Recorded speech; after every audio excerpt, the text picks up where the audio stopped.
Hi, Andrea Morsak-Grazzini, founder and CEO of WetheP. Here today with Dr. Bill Doherty, the director of the Citizen Professional Center at the University of Minnesota and one of my personal heroes in civic engagements. Really excited to hear about Bill's work in citizen professionalism and in all kinds of different sectors with citizens from everywhere from healthcare to sports to men's issues. Really excited to talk to Bill. Great to see you, Bill. Great to see you too. This is a bit nerve-wracking. I know you from our work, and now I feel like I have to be on and get this right, or I might. You better not make any mistakes, because I won't. How's that? It's also a professor too, so I have to be careful. And does all kinds of media because he is truly one of the most innovative thinkers in citizen-led initiatives in the world, in fact. So I want to hear, of course, about everything, but I want to start with a question that I'm interested in knowing. It seems to me that everybody from some point in their childhood starts understanding themselves as a public person, as somebody that is related to the world around them more than just in their family. So do you remember a time when that sort of dawned on you that you were important to this world and a part of it? Yeah, I went to a Christian Brothers high school in Philadelphia for working class kids, a parochial high school.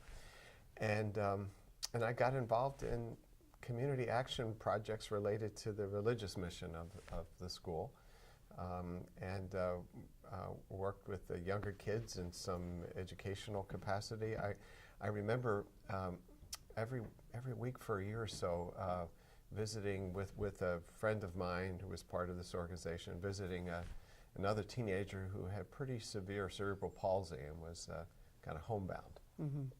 And we went to see him every week. Did some nursing home kind of visitation.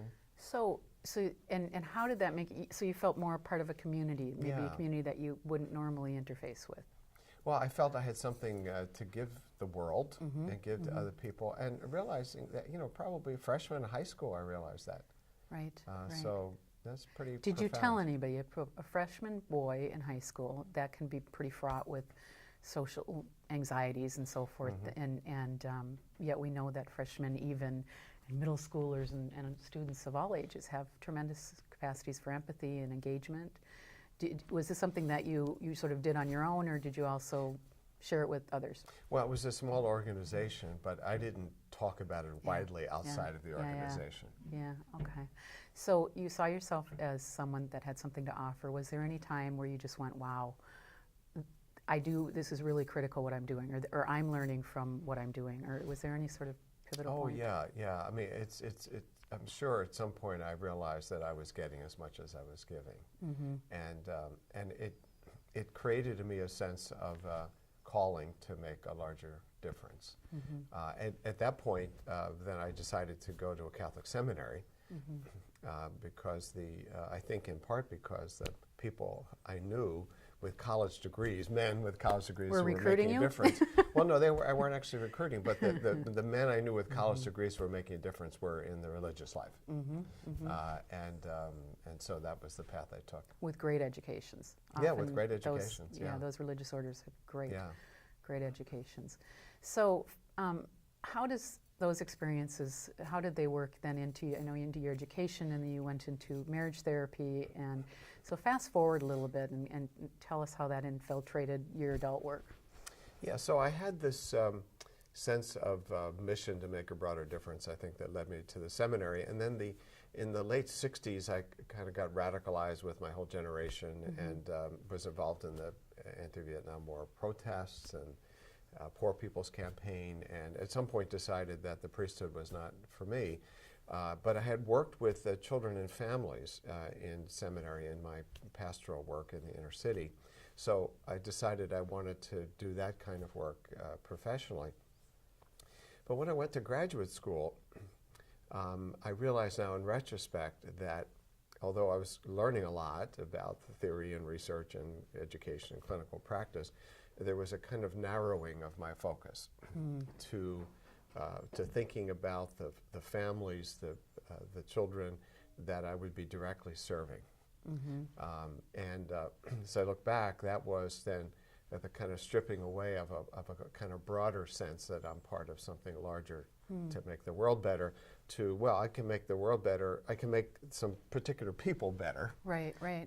And I can do a particular narrow area of research, and I can teach, and that, the world will get better that way. Right. But stripping away those sorts of, that kind of larger public mission. So you're stripping it away, and you're focusing on a very sort of narrow, you might call it niche or group of people, and yet now you're back into more broader public. You're toggling between both, right? In a Yeah, sense? and in graduate school, I still had this this broader mission, but it was hard to see how to make it work. And Right. and for a year I had a community psychology assistantship. Some faculty members in my department, which is a child development and family studies department, had a grant to engage with the youth services program and a community, a small town of Stafford Springs, Connecticut.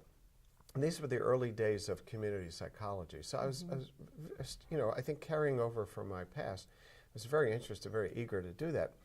But it was ultimately not a satisfying experience because we had no method to do it. I mean, we sort of interviewed people and we hung out with the youth services people, but we didn't know what we were doing. So it was very relational, but it wasn't sort of, forgive me, but outcomes oriented? Yeah, and there was no impact I could see that we were making. And what I decided was that in therapy, there were tools, there were methods, and you could see impact. And this community stuff was quite vague. I mean, I loved it conceptually. I loved the idea of working upstream, of not turning everything into a clinical thing. But it was ultimately an unsatisfying experience without a method, and so I let it go. And I focused more narrowly after that. So, okay, so then what happens when there isn't a method? I mean, to fill that in a little bit. So you could see that you didn't feel you were making much impact, perhaps, or you couldn't see it. So how does that look? Well, it was a desire to do good, a theory about doing good, but without a disciplined way of working. That could lead to certain kinds of results. And how did that leave the communities, maybe this community or others that you worked with? I mean, were they sort of the same, in your view, when you left them and had to move on to other work as when you started with them? Or? Well, actually, ironically, I just realized this now, thinking about this now. A couple years later, I went back and worked in that same community as a youth and family therapist.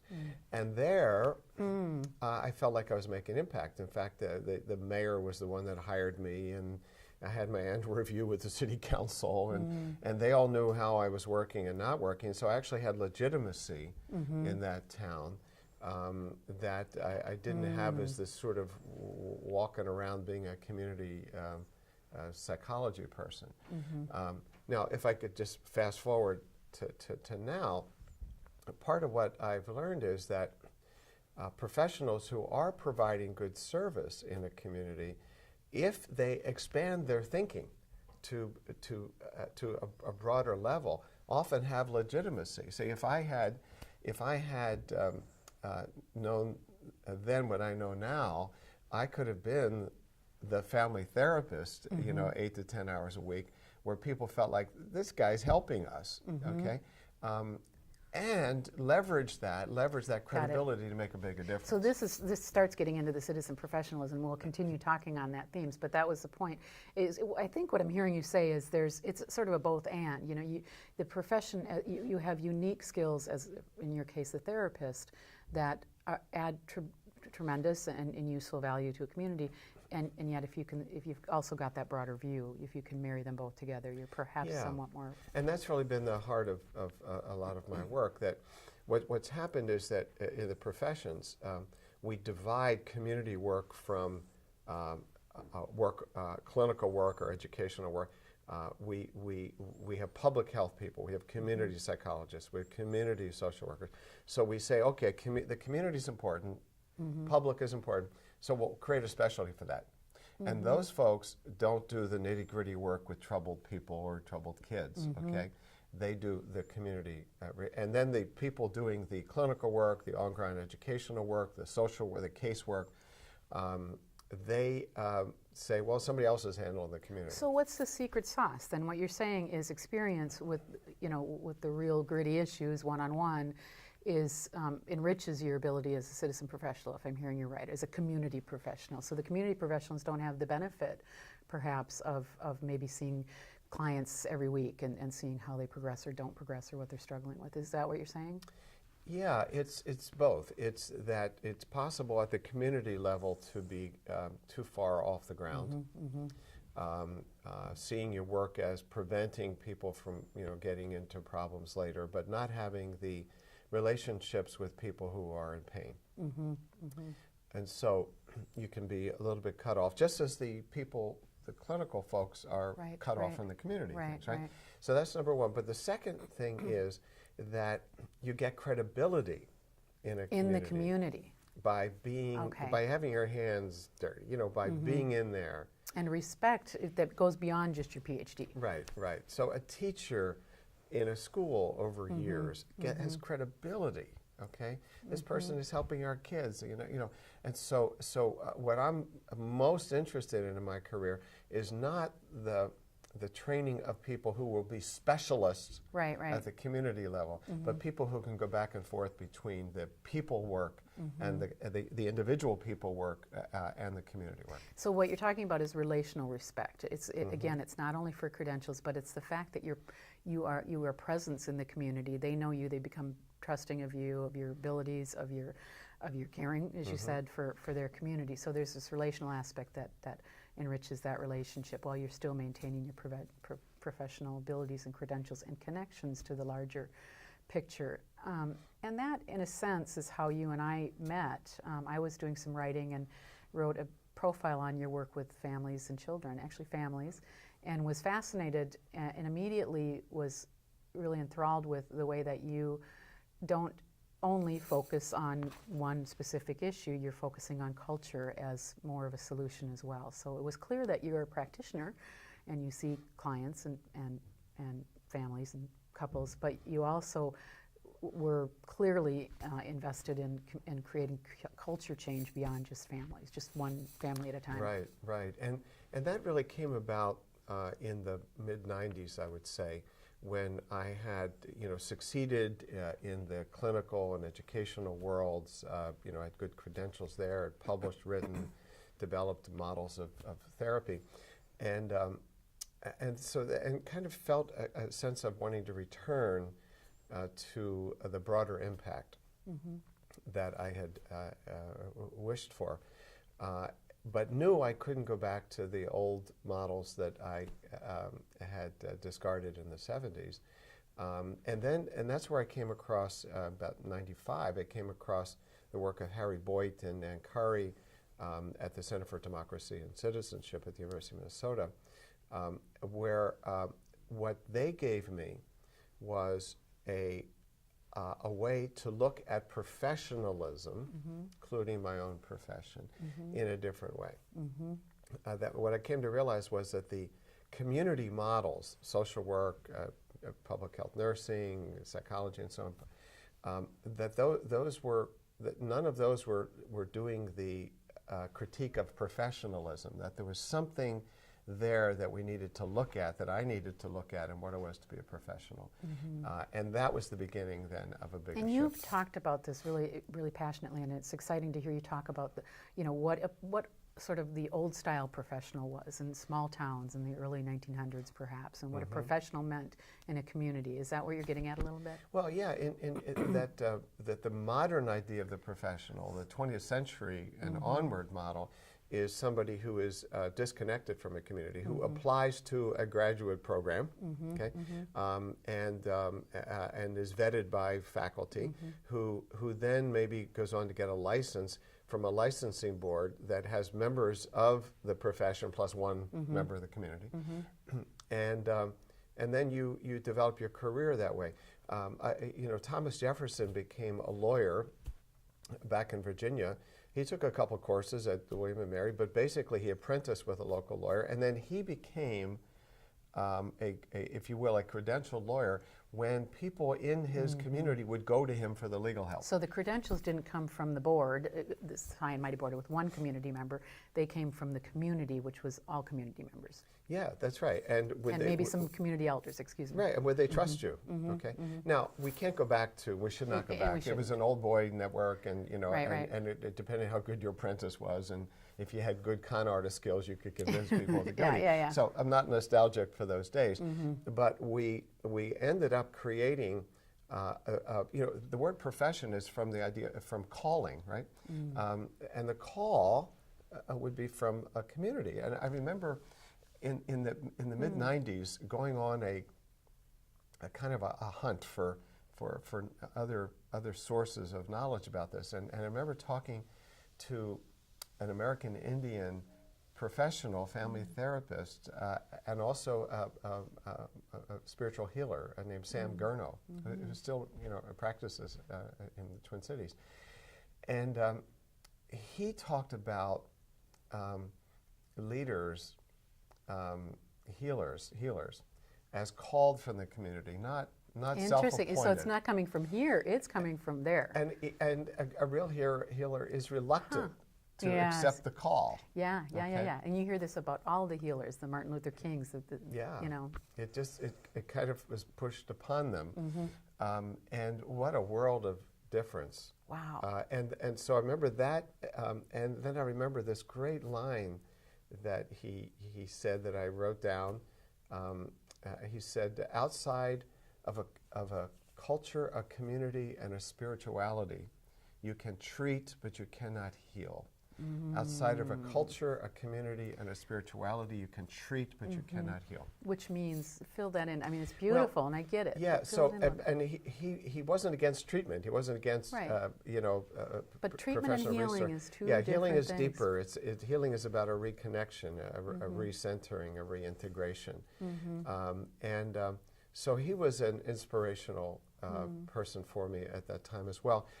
Because what I learned from Harry Boyd and his colleagues was that the professions, including me now, I was a fully credentialed academic and therapist, that we got into a kind of rational, technical knowledge and service delivery mode. And it's sort of interesting. If you're a professional, if you're a scholar, if it's interesting to solve and theorize and, right? Yeah, or people come to us with problems, and we're a problem solver. Now, and of course, what I had embraced was the collaborative method of education, the collaborative method of healing. Okay, not necessarily the old traditional. I know what's best for you. And collaborative meaning multidisciplinary. Well, no. You participate in the healing. That okay, if we're patient in therapy, or right, the client, that we're a team. But what I came to realize was that collaborative approaches to healthcare, to education, are still inherently hierarchical because there is a vulnerability that one person brings. Right. For help. You're going to save me. Yeah, and part of my job as a collaborative healer is to help you understand that you're going to save yourself. You're on your own. Well, no, that I'm a catalyst for that. Right. So what I came to distinguish is between hierarchical approaches would be the just come, I have the medical degree, you don't. Right. Collaborative is more respectful of people. You're trying to access their own resources, but it's still one-on-one. Okay, it's not. And that's important. It's not a citizen. So I came to distinguish between hierarchical approaches, which I had said, okay, that's bad. We need to move away from that. I've been teaching in medical schools. Well, what's wrong with that if you're an expert? Well, so let me clarify. Hierarchical approaches is I'm an expert and you're not. Okay, there's one person in the room with expertise. It's moi. Okay. And that is very ineffective in terms of relational, because people they yes their doctor. Okay, so I'll give you an example of from one of the early projects I got involved in as a professional around diabetes in the American Indian community. Okay, what we came to realize in connecting with community leaders who were dealing with diabetes and natural healers was the problem was not that American Indian people with diabetes in St. Paul didn't understand that they weren't producing enough insulin and that they should be losing weight and eating better. And what the doctors would do in the hierarchical mode is you come in every 3 months and I explain it to you one more time. Right. I raise your awareness. Yeah, your I educate. I give you pamphlets. educate That you. wasn't the issue. What we found out when we really connected to the community, that the heart of it was fatalism. It was despair. It was this idea that So it had nothing to do with eating in a way. we get diabetes. We're going to get it. And when you get it, you're going to lose a limb, you're going to go blind, and you're going to die young. And it's like an affliction that happens in our community. And that calls for a different approach than the hierarchical So it one. pathologizes them. Oh, no. In a way. No. This was not pathologized. No, you weren't. But knowing that, I mean, they had all the information they needed to know that they had a pathology, right? If they didn't take care of themselves, they'd die. But pathologizing them wasn't working. Well, yeah, so I'll use different language. The medical hierarchical model wasn't working because that wasn't pathologizing the community. It was just that these individuals are overweight and not eating well, and had high cholesterol and bad blood sugars, and you need to treat them. So you don't. And then the collaborative approach, which would be you and I are a team in the clinic. Neither of those could touch the cultural fatalism. Okay, culture only changes when people change themselves. Okay, so what we ended up doing was working with community people, and I say we, my colleague Ty Mendenhall was the lead in this, created a communal meal project where people support each other to both, of course, eat better and lose weight and those other things, which we found happens. But it's much more that we can do something collectively. So that's the citizen approach, which is different. This was the big breakthrough for me because I had been a collaborative educator, a collaborative therapist, and that is deeply respecting the people that I work with, at least at my best, right? Deeply respected that if you're my client or patient, you have healing resources. My job is to help you access those. But that's too limited because you're a member of a community. So I leave our meeting and I may be really doing some great progress, but I'm not necessarily sharing it with others, and my community isn't necessarily supporting me in the ways that you're supporting me. Exactly, and so we have these HIPAA, these privacy rules. In fact, you know, you're supposed to, when you come to the clinic, you're supposed to stand back so you don't know what the person ahead of you in line is doing. Very rigid privacy bounds, and there's be nothing that would happen in our encounter that would free you up to share what you've learned with other members of the community. That requires public settings. Okay, not clinical exam rooms. So the big breakthrough for me was that the collaborative method of education and healing that I had learned and believed in and taught was insufficient for the public and communal dimensions of the problems we're facing. Well, so here's what I hear a lot from professionals and from individuals. Well, as long as I take care of myself or I take care of my clients or we work together, if I solve one problem, that's going to solve community problems. And does it? No, that's the trickle-up theory. Okay, so the trickle-down economics is if we help people get richer, they will create jobs. And so there's no but the trickle-up is why not? But why doesn't that work? Well, if it had, it would have by now. What's your theory and why? Is it because I leave your office theoretically and just don't dare talk about it because it was a very private conversation? Is it that I go back into my normal routines and don't think people are interested or don't?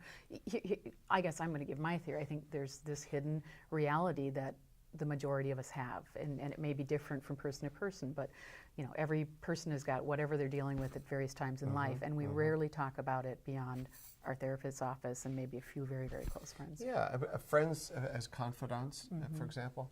But what I've come to see, and a lot of people who are looking at health of the population have come to see, is that a tremendous influence on our health and well-being, our social, our family lives, is the norms that we create in our peer relationships and our extended families. I'm beginning to think of them not as social norms, but as peer pressures, because I think it reminds us of high school, and we need to. And I think that it's just a little bit more vivid. Social norms sound so sanitized for some reason. Peer pressure kind of brings it home. Like it's all those different cliques that you have in a high school. And forgive me, hopefully adults don't have as many, and yet we do.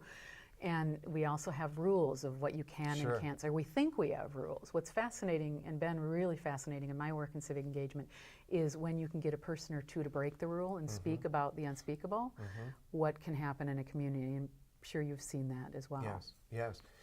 So a lot of what happens to change us for the better and the worse happens outside of any professional office, anything that professionals are even aware of. So it's when, so I think of the changes in cigarette smoking. So it took academic knowledge about the health effects, but it ultimately took what you're calling peer pressure, okay? It took the creation of these norms that it's, if we were doing this 30 years ago, there would be an ashtray in front of us. Right. And now that would be unthinkable. And a lot of times what we like to think of is that it's all matter of people listening to the professionals, or that law and policy can change it. So here's a thought experiment I like to do about something like cigarette smoking. That if a few years after the Surgeon General's report in 1964 that really said smoking is bad for your health, if a few years after that there had been laws passed to ban smoking in public places, we would now have a constitutional amendment in the U.S. Constitution allowing smoking in public places. It's the physics effect of laws and society. If you, which I mean, I totally agree with you, and yet we need some boundaries. The laws of use, they can actually, in my view, the Civil Rights Act of 1964, in my mind, was as much awareness raising as laws, because clearly it hasn't done. Yeah, it's a mutual thing. But my point is that that ultimately, without culture, without social norms, social pressure, the power of the we, anything that gets too far out ahead of those gets yanked back. So give us an example of how that's worked. How has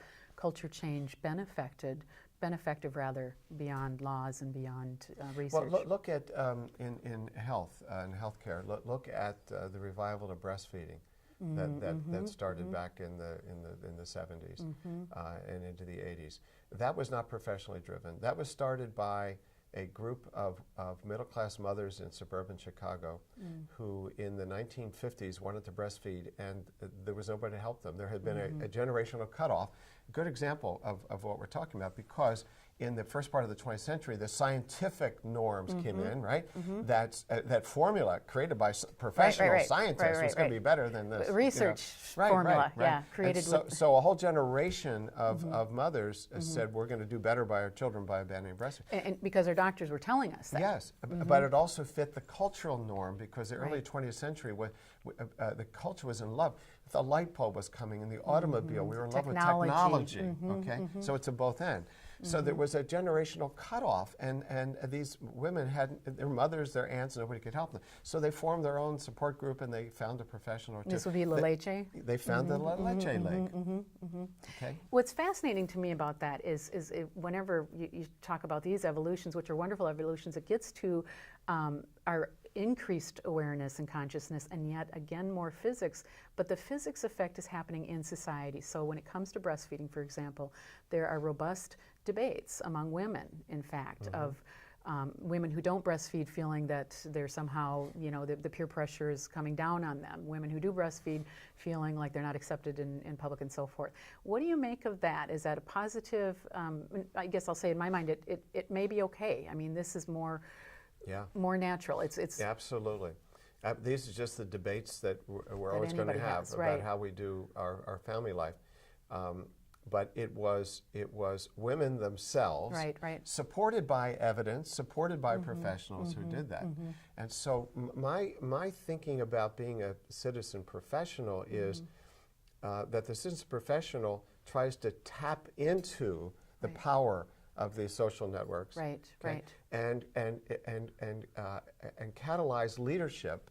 So I think of, it's from the community organizing tradition of Saul Alinsky, that a leader, a community leader, is defined as somebody who others listen to, not the designated professionals who head the nonprofits. Well, we'll politely listen to the designated in public, but then we'll go and But who may or may not. Right. Exactly. You just don't know because somebody's the head of a nonprofit. Right. Or is a minority member with a degree, a social work degree or something. And so what happens is that a lot of community engagement work that academics and professionals think about, and including government. So I've been working with Hennepin County, our Minneapolis and Virens County here, around civic engagement. What I came to realize is that the county, like a lot of professionals, think of citizen engagement as sitting around a table with the heads of nonprofits, okay, who are professionals. Who are professionals and who are there in part to get something from the county for their organization, which I don't blame them for if I'm the head of a nonprofit. Understandable, yeah. Right. But they're not necessarily the community. They're not necessarily And what you're people getting at listen the to. difference between institution and community, and it's shocking to me in a way to hear this because, and I guess I've seen that at other levels.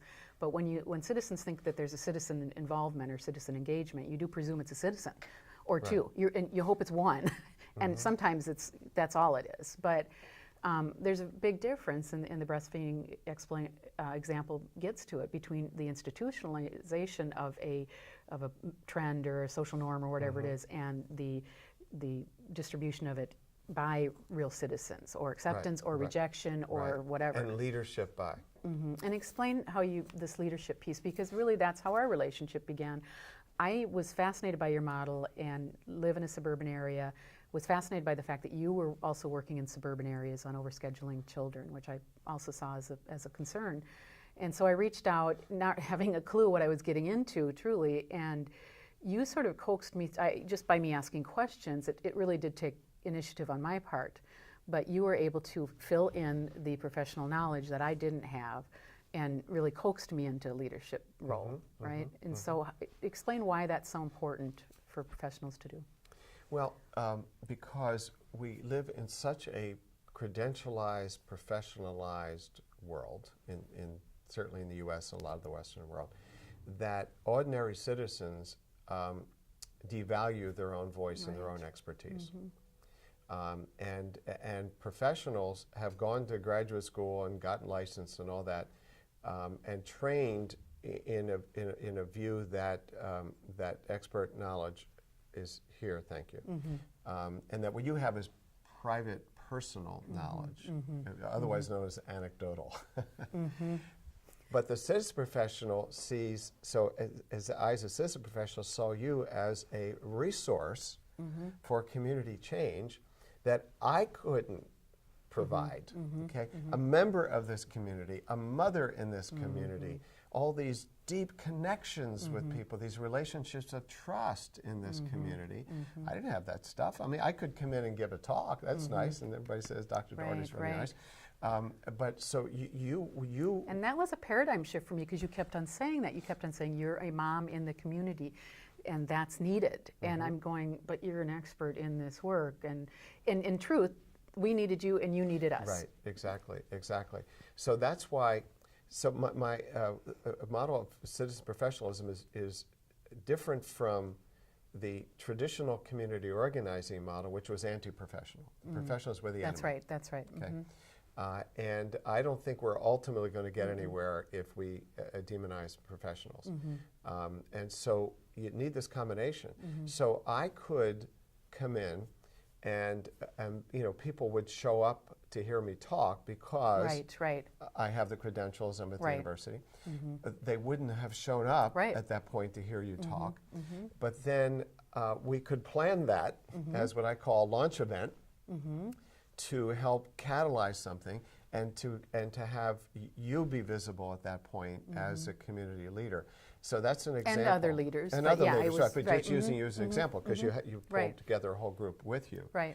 And so it's the realization that, for me as a professional, that a very important role I have is a catalyst role. You know, a catalyst helps other chemicals do what they need to do. It accelerates and empowers, or whatever you want to say. Empower, I'm not nuts about that word, but it does in a sense. So, but I want to get to then, what do you get from all this? What do you get from working with citizens? Well, can you tell? I know you did research that well, included some of our. Yeah. So let me talk that's about just the basics, the one self-interest in it that that I was able to carve out a career niche on this. A lot of publications, grants. Right. I originally didn't think my University of Minnesota, would be that interested in it, and in my annual reviews with my department head, I barely brought this up. I was already tenured, which helps. And then what I discovered was the university was making a shift, higher education making a shift, because of a realization that if we're up in some ivory tower and people feel like we're not connected and not helpful, they don't support us. And so when the legislature cuts our funding, there's no hue and cry. So this is a very pragmatic, strategy. Right, really. the engaged university, the engaged university. And so what I found was that I was then becoming a poster child for civic engagement at the University of Minnesota. They gave me an award, they trot me out. So the zeitgeist was shifting enough. So that's the kind of, how's it helped my career? The other part is of just feeling like I'm part of something bigger than me that isn't just what's published in journals. Right. And isn't just the clients that I see and help individuals. I'm part of something bigger. And I think human beings like that feeling. Right. And it's got to be, as I observe you, you're very stimulated by working with citizens. It seems to me that, and I've heard some of your colleagues say this, that you're getting something, you're learning at even a deeper beyond your writing, although it probably oozes into your writing, but something deeper from the citizens. I remember witnessing you and Ty Mendenhall speaking with the Native American diabetes group, and just the energy that was going back and forth. As much, Ty, your colleague, seemed almost in awe of the citizens he was working with, in a sense. Yes. He said he'd learned, kind of came in with some ego involved, and then very quickly, or over time, I suppose, learned that they had as much expertise. Yeah, so it's, if you want to think about being an academic as that I'm a searcher for knowledge, it's like learning this new knowledge trough is there from the lived experience of people. So I get access to a deeper awareness of the human condition from working with the American Indian community or working with one of my favorite projects has been the Citizen Father Project with low-income unmarried fathers. I'm in a whole different world. I'm this upper middle class, white academic professional, and these guys are, some of them have been homeless at times, some of them have been in prison. And they're very gritty. They're not necessarily, the suburban groups that you worked with. No. And so when we first started out in this, so, you talked about the Overscheduled Kids Project that, you and I worked on. What fellow professionals who were admiring but skeptical and maybe a little threatened would say, well, that's upper middle class people. They have the luxury of civic engagement. Interesting.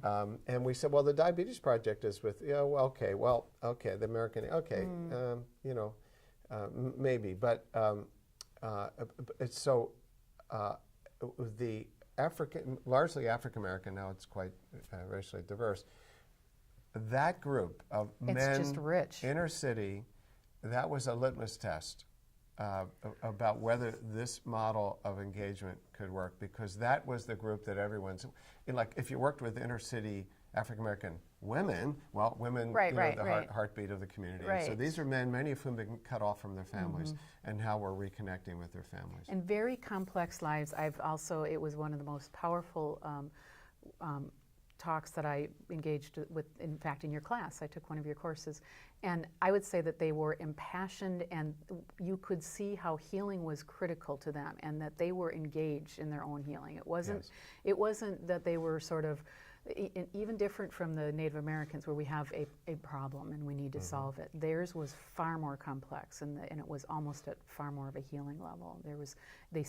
All of them just seemed so present to the work that they were doing in this. Yeah, and let me describe it a little bit, because this is some of what I've learned in the last 5 to 7 years about the citizen professional work, that it takes off best when there is an institutional base that can give it continuity.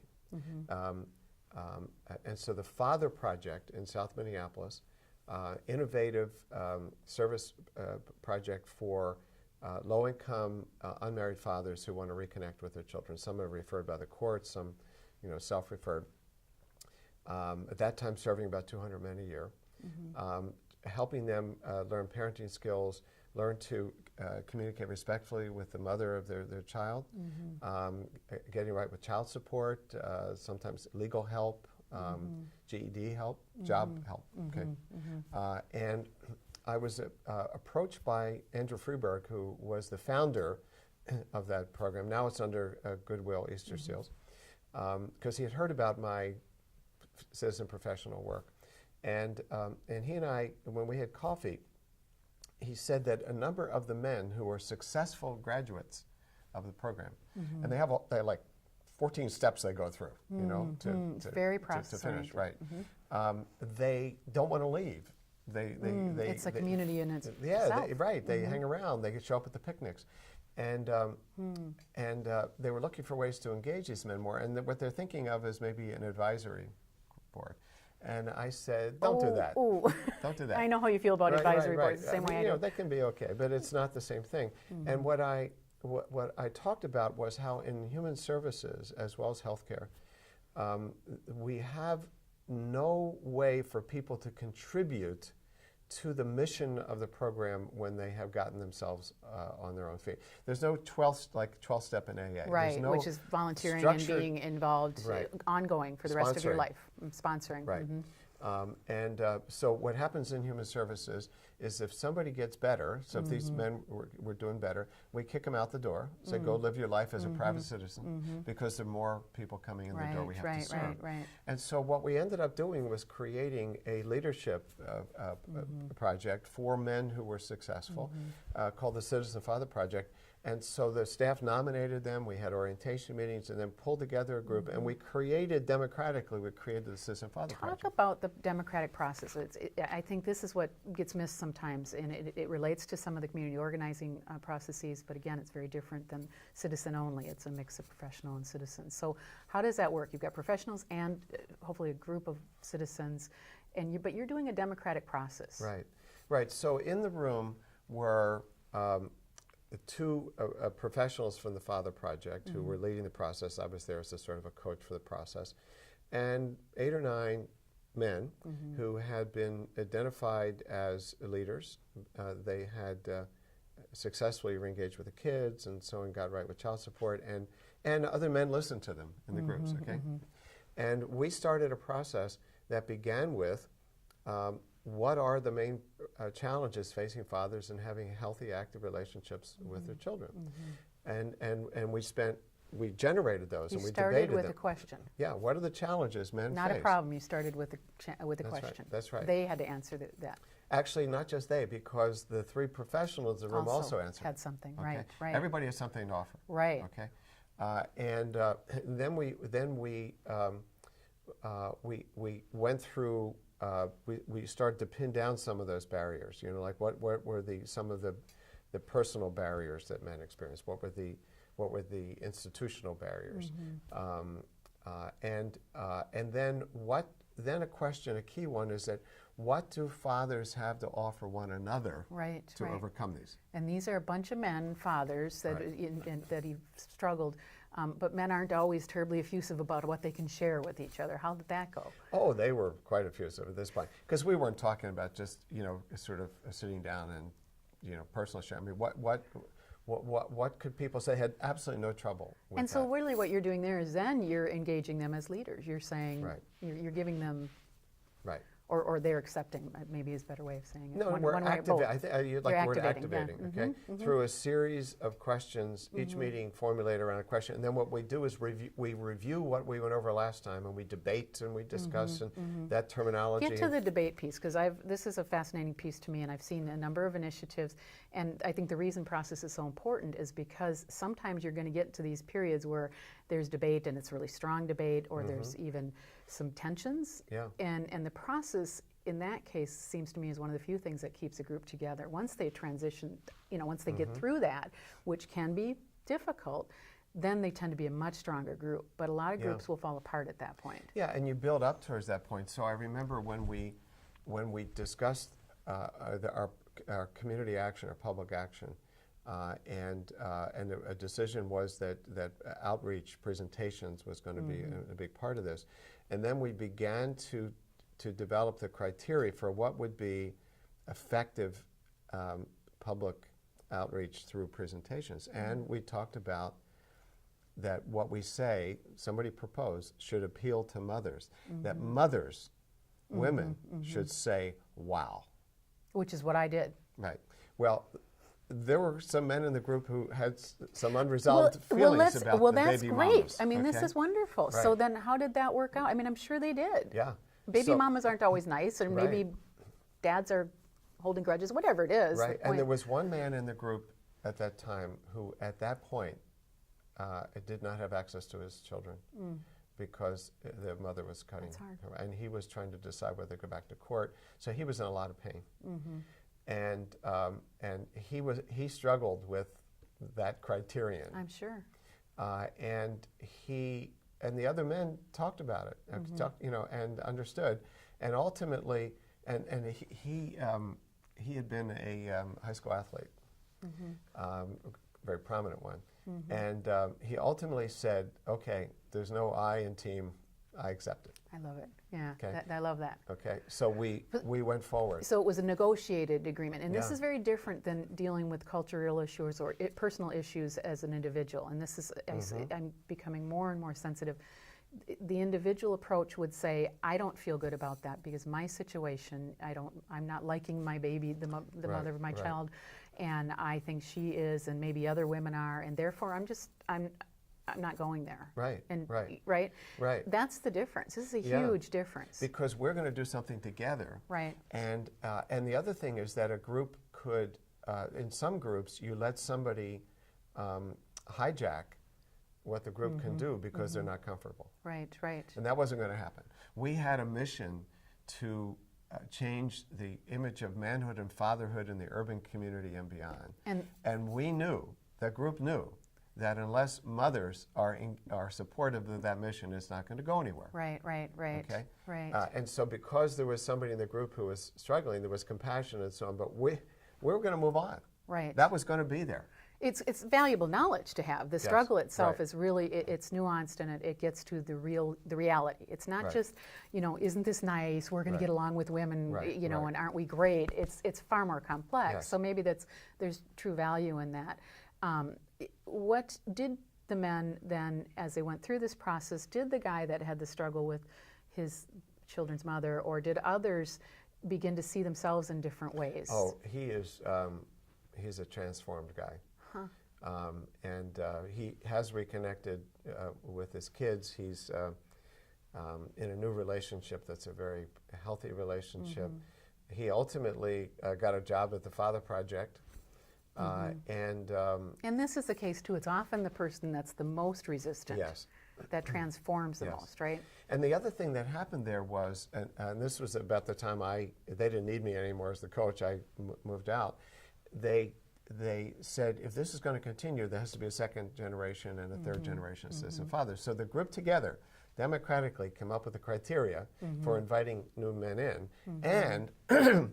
And this is where I was helpful as the coach in the process, they decided that they weren't going to create a new hierarchy of the old citizen fathers and the young citizen fathers. It was going to be a flattened hierarchy.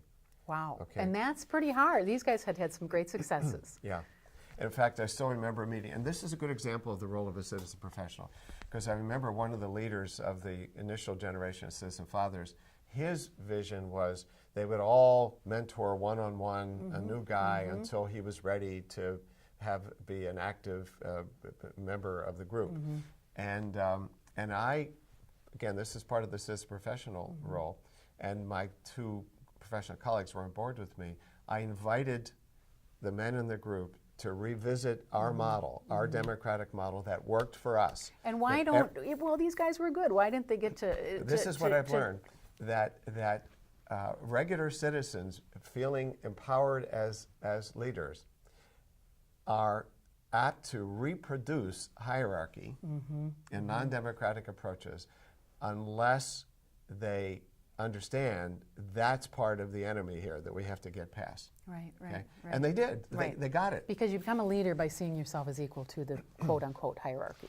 Right. And Right. so you have to treat everybody. And the way you do that is by having a group continually making new decisions. Okay, that's how you get buy-in. Not a group who implements decisions that were made before. So then the next step was, with some federal grant money for the their Healthy Fatherhood projects, they're now replicating the Citizen Father Project in Park Rapids and other places in the state. And the challenge there, and I'm coaching them in that process, is how to use what's been learned by this other group. Right, So you're not starting from scratch, Right. but you're still actively creating something. So that's some of the challenge there they're facing. And how do you do that? So Park Rapids is a rural area. We're close to a rural area, Yep, isn't it? yep. So Park Rapids would be in a rural area, and the original Fatherhood Project is in the cities, in the urban area. So how do you? I mean, you'd imagine that there's some differences, and yet there is some lessons that can be carried over. How do you do that without? Well, it they're being starting with the hierarchical? challenge question again. They're starting with what are the resources that fathers have that they can share with each other. And then that's where they are now, kind of coaching the process. And then at some point, they'll look at, this is what they're doing in the cities. What if But that you don't might start. work What here? you're saying is you don't start out with what's happening. You start out with with asking the group what's happening. You don't say, you don't come in That's and say right. this has worked great in Minneapolis, right. St. Paul. You come in and you say, what's going on here? Yeah. What are the challenges and what are the resources? One of the things I've learned in citizen professional work, you never ask a needs or challenges question without a resources question. Right. Whereas what professionals are used to doing is we do What a do you needs need? assessment, and then we say, well, what resources can we bring from outside of the community Right. to help meet those needs? Which drives me crazy. But it's part of the mindset that we get as professionals. I know. But what drives me crazy is I think as professionals, perhaps they forget that all the resources that they have were created in some community Yeah, you're somewhere. right. That's And it. so every community has got a lot of resources. Right. And I think it frustrates me. It's really one of the main reasons why I started WetheP, because we have all the resources in the world. We just don't know where they are because they are sometimes locked in ivory towers, so to speak, or in government or whatever the case is. And again, I'm very bullish on marrying the institutional assets, because they're resources as well, but they're resources equal to the resources in a community. Right. The faith groups, perhaps, or the community, some of the community groups, Rotaries, some of the art groups. There's all kinds, retailers, coffee shops, so forth, as well as citizens themselves, Right. mothers, in Right. the case, fathers. Right. So- Right. Well, it's interesting because a lot of particularly family issues have focused around, and I remember you saying this some years ago, that if you get the mothers involved, things will happen. Women are used to perhaps multitasking and have a real vested interest in solving community problems because they've got children that they're raising. Not that fathers don't, but we just in our social norms or peer pressures, that's not perceived as the work of fathers. So beyond the Fatherhood Project, and I think perhaps you've dipped your toes in some other work with men, or maybe you haven't, maybe I'm misunderstanding, but it seems to me that that's the one population that has sort of been left behind in some of this. If they've been involved in citizen engagement, it's been around work issues or around political issues, not around family issues. Yes. It's harder to get a group of men engaged around family issues, but if there's a pressure point, so that's one of the one of the terms I use. If there's a pressure point, then everyone, men, women, youth, they will get involved. What are the emerging pressure points in your mind? What is? I mean, we've got an economic issue that is not going away real fast. Are there other pressure points, or do you more react to what sort of emerges? Well, one of the new projects I'm working on now is around the big pressure point, societal pressure point of out of control healthcare spending, which is likely to bankrupt us. And what I as I attended my professional meetings where people talked about this, I realized that all of the emphasis in healthcare reform and the public conversation, it's about payment systems. Right, right. Who's getting insured, all that. I mean, market versus government, so it's an important debate. Right. But there is that nobody was talking about the cultural belief that more healthcare is better healthcare. So right. So we just pile on more healthcare and more costs. So estimates are that about a third of healthcare expenses are from overuse, over testing, over treatment, over service.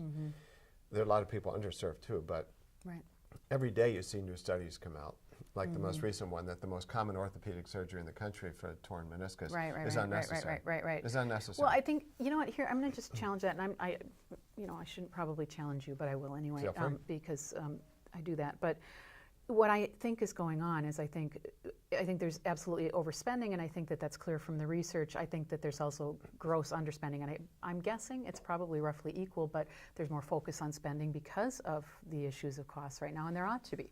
So what I'm saying is that the distribution seems way off. This is the gap issue, right?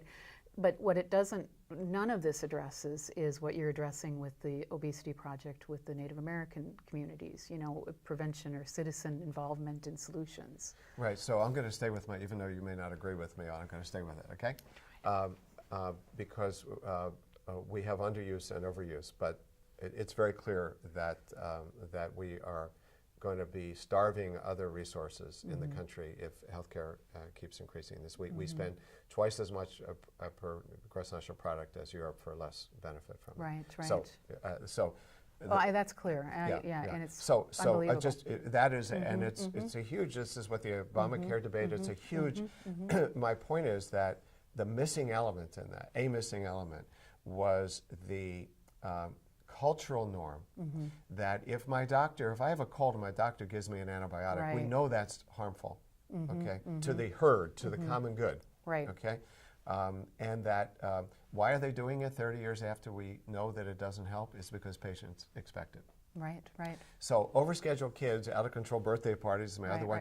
This is about the cultural norm that more is better. I get that, and so this is you're right. I mean, culture. I mean, I get that, and I think you're absolutely right. And I said again, it's one of those things that sort of right. We go for the pill. It's quick. It's easy. We know our insurance covers it.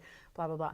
But I think it's also the case, and this is the debate I've had with doctors in my family. In fact, is that this is a market issue too. So the doctors are feeling tremendous pressure, including with quantified and robust research that says that they should be using this med or that bed. It's a multi-factor. So in terms of our conversation, it would be best for me to emphasize what the I understand. project is. I'm going to defend citizens just a little bit, but absolutely. So this is when we go public, this is the debate we'll be having. There are market forces, clearly big pharma and others. But there is also something in the culture. Right. So the group that I pulled together is called Baby Boomers for Balanced Healthcare. It's a group of 8 baby boomer citizen activists. And we are narrowly laser focused on the cultural norm that more is better. Well, the market's not going to go away, so we have to be. I mean, we can blame the market all that we want, but it's not going to go away. And in fact, the only way it'll go away is one of my views is if culture gets involved. So you talk about the grape boycott in the 60s, and we've seen all kinds of that just in the last year, all kinds of evidence that citizens speaking up against retailers or marketeers makes them change. It happens. And so what citizen professional work, my work though, so this is a way to make doesn't this go clear. against that, I suppose. Petition and protests are not what we do. Why? Classic community organizing is petition and protest, and those are needed, but those often end up with people feeling like unless somebody else changed, that we failed. So in the Citizen Father Project, one of the criteria that we developed for choosing an action step is that should it not involve people in power changing their minds. Like one of the barriers to father engagement, unmarried fathers, is the court system. That they are required to pay child support, but to get access to the child, they have to go to court. So my point is that the institutional barrier is real and big, but that's a multi-year lobbying process, and one committee chair changes in the legislature and you're sunk. I think of it as going around the systems. Right. So the same thing with healthcare reform. The piece of it that I'm working on with our citizen group, all baby boomers, chosen specifically for that reason, seen as a selfish generation, but the generation that's going to bankrupt the country on Medicare unless we do something. And so we are blowing the whistle on the idea that more is better. And, and we are actually getting, there are some major organizations in the country who are very interested in our little unfunded group because we are the only, as far as I know, the only pure citizen group looking at the issue. So that's an example of trying to tackle a societal pressure point in a different way. And what's fascinating is these institutions are coming to the citizens in this case, rather than the other way around. Well, we talk to them and they go, whoa. Right. They go, whoa. But they're going, yeah, we want to stay and we want to stay aware of what's going on Right. here. Just a quick note on, and I'm with you on protests and petitioning. I think there's a place, but it seems to me it's a lot of awareness raising, and that's sort of about it. It often is overwhelmed. Not always. I mean, I think it works on things like, you know, quick things, retailers and so forth. I think we've seen it work repeatedly. But if you're talking about legislation, it's part of the answer, but it's not the whole answer. It's absolutely part of the overall mix. It's just you have to decide that as a citizen professional in pulling groups together, whether that's part of what you're doing. And my experience is that it's to really activate people as citizen leaders over time. Temporary projects where you have a goal to get something changed, and you know, it doesn't activate people in the same way. Right. And so, that gets to another point. Is your project the process that you use, and I've tried to adapt certain parts of it. A lot of it, I've stolen it from you. Is it takes the time. I remember when I first spoke with you, you said, well, this is going to probably take about a year at least. And that, again, is valuable to know. I think we're in a society that sort of expects immediate reactions, and you know, if we demand something, it ought to happen. But part of that is that it takes that long to develop the group knowledge and the leadership, intrinsic sort of leadership, let that bubble out. But it also develops more relational connections that are harder to break if you're only doing short term. Right, exactly. So one of the mottos we use is that we go deep before taking action. Right, right. Are we ready for this? Are we ready for more of this, I should say? We've had a lot of solutions that have kind of got nowhere in our society. Do you think that we're going to see more acceptance of this sort of work? I mean, I'm sure you're bullish on it, and if I know you, you're talking to anybody you can to get them to accept it. But do you have high hopes at this point? I have hopes. I don't know. I'd say high because there's tremendous power in institutional inertia. Right, right. And professional-centric models. Right, right. So my work now is of trying to help institutions transform over time. Right. So the Father Project is a transform institution. They have multiple pathways for leadership development. When a man is oriented, he's told you go through these 14 steps, and then these are leadership, these are ways you can give back. You can become trained as a mentor, you can become trained as a co-facilitator. You could, if you do those things well, you could become a citizen father from day one. Okay?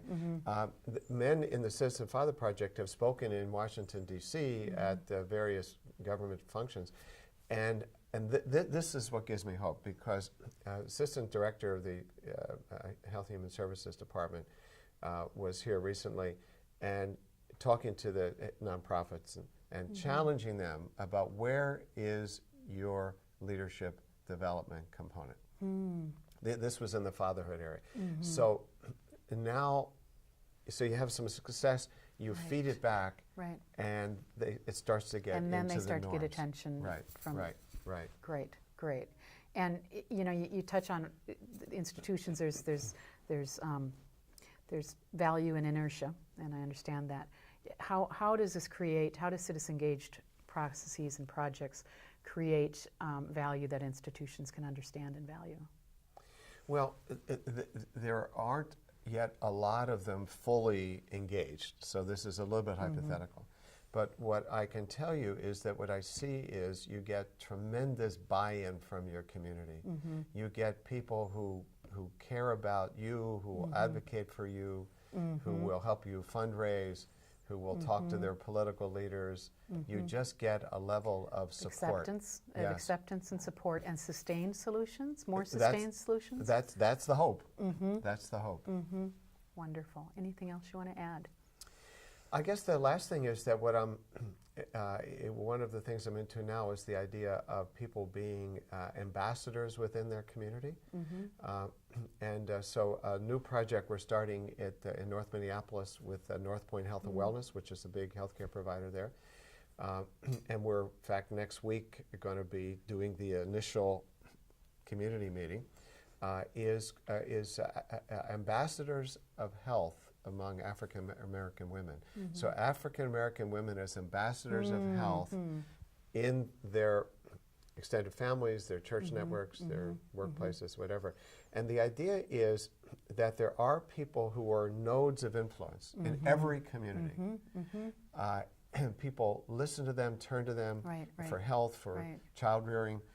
And so what we're doing is helping to identify those women, and they're all over the place. How do you identify nodes? And I do want to talk about social contagions and nodes, but how do you identify them? Well, so the first step in all of this work is to meet with the staff to get them on board. So they're on board. We've had like 5 or 6 meetings with them. And these are African American women staff members, physician, public health folks. And what we did was develop criteria for who would be in what we call the consultation group, and that is we're going to pull together 4 or 5 women from the community to meet with a few times to see if we're thinking smart or thinking dumb. Okay? But we're also hoping they'll have buy-in. So for them, we said we want some women in these age groups, some younger, middle, and older. We want women who are connected in the community. Okay?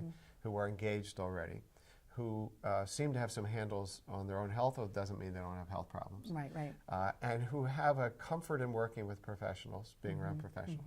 Okay? And there were some other criteria as well. And so then with those criteria in mind, then we generated names and a script for talking to them. So that group is going to meet next week. That group will see if they like this idea, and then that group will develop the criteria for inviting the 10 women to the community action group.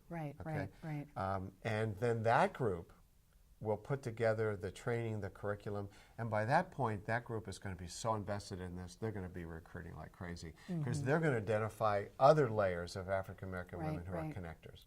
So that's how you do it. And there's tremendous, this is social norm, this is using social norms for social good, really. Yes, that's It's countering social norms with social norms, right? Yep. So nodes being people of influence, and they could be the lady that maybe isn't a stay-at-home mom even, but she just got that energy where she knows everybody, she's involved, This is my mother. She did her health consultations on the phone. She didn't have to see the patient, people, her friends and family, and she had a big extended family. The mothers would call her about the doctor visit. And I'd hear my mother doing the consultation. Make sure that the doctor got it right. Exactly. But what we're going to do is create a training program, and maybe even they could be certified or something as a health ambassador. But the curriculum will be co-created with these leaders in the community. And then we hope to form a community of ambassadors, so people who are already influencers and nodes of influence, but who could also use, as most of us could, some upgraded knowledge, and understanding about how the healthcare system works, so that they can do the job they're already doing better, as opposed to creating a new job. And generally they want that anyway. They're generally interested and in notice the difference between what we're going to do, and hopefully it'll work, and have you heard of the promotoras programs in the Latino community in the Southwest, where they find women who are connectors? The downside there is that they hire them. That's right. Okay. And so it's often soft funding, it's grant money, it's government money.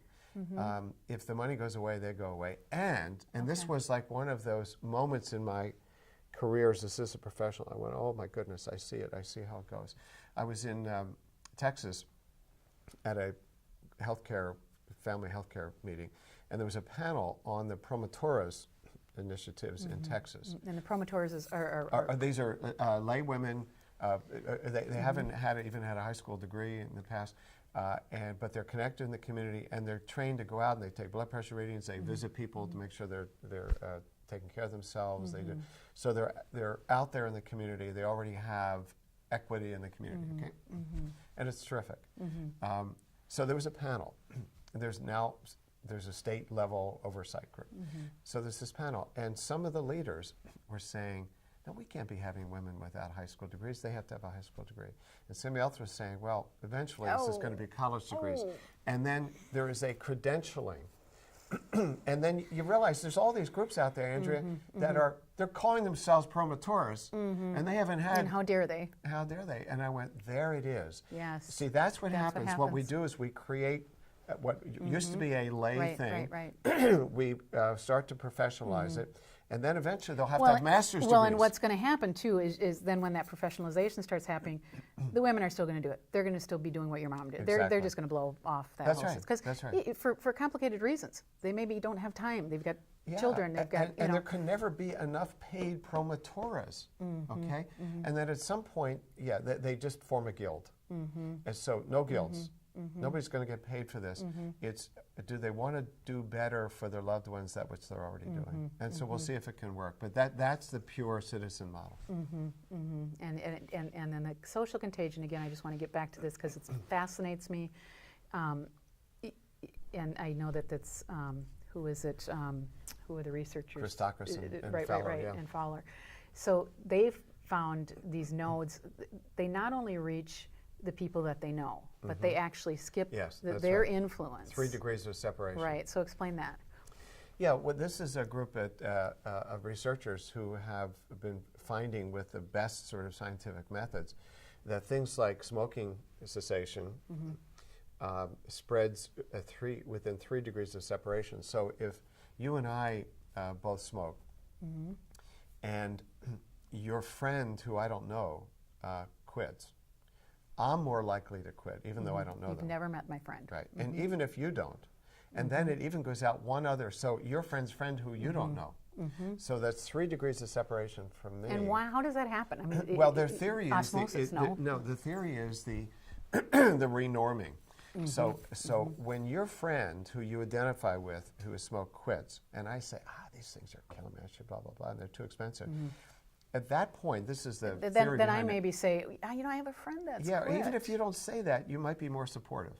You might say, why don't you go for it? I'd like to as well. And that might be enough to trigger me. And it's that subtle. This is what is the power and the danger of social norms. Right, exactly. This because power. It's with that obesity, subtle. You don't even know what's happening. With obesity, it's gone the other way. 3 degrees of separation. Right. Because we've renormed what it is to have a normal body weight. And perhaps with divorce as well. And divorce, 2 degrees of separation with that. So it's for good or ill. But why don't, as citizen professionals, why don't we try to access this and use it for good? Right, and it works. And it works. And it feels much better for the community, for these nodes, for the leaders. I'm sure that they begin seeing. I know that they begin seeing changes. Yeah. So because of their. Well, so the thing is that the research isn't deliberate; it's just naturalistic. My thinking is if we could have people be deliberate but skilled. Right. Deliberate but skilled in their influence. Because part of the training will be how do you be an influence without being a nag? Right. Okay, without being a know-it-all. Right. Because there's dangers there. But if you have deliberate, and that's the work that you did with Balance for Success here and around Overscheduled Kids, and that you're doing with WetheP, if you can have a node who deliberately and skillfully tries to be influencing in a relational and sustained relationships. Way, whoa. That could be very big. It gets back to what's fascinating to me is how social norms were really picked up and used for propaganda and for public awareness when I think it's Edward Bernays came to the United States and how he used, this was Freud's nephew, and how he used methods exactly like this and also through advertising and so forth to plant seeds. Right. And those seeds then became social norms. Then one of them was around cigarette smoking for women. So the seed was that it's sexy, and it is, and women who want to be empowered. If this was at a time when women's rights was in the front and center, and so it became, if I wanted to be a strong woman, I smoked cigarettes. That was a social norm that was intentionally propagated into culture. And what you're really proposing, and we're utterly supporting and proposing as well, is let's let citizens do some of that propagating in really healthy ways. And that what a leader, citizen leader, a citizen professional can do is to help stimulate that. Google has a, I think it's called GoogleNgrams.com. I don't know if you've heard of it. But Google has now digitalized 6% of all the books in English language have ever been written. And you can enter a search term, and it will show you within seconds the use of that term in books over the last 100 years. Cool. So the term that got introduced, that I was aware of getting introduced by myself and the group in Wayzata, the Putting Family First group, was overscheduled kids. That's right. So I Googled that the other day, and there it was, late 1990s. It didn't exist before. And this is when you started. Right. This is when we started. It didn't exist in book form before that. We started to use it in the late 90s and spiked. Right. Way up. So it's an example of cultural influence. Another one that I'm liking, I'm seeing a lot more of, is it's with another thought leader of ours by the name of John DeGraff.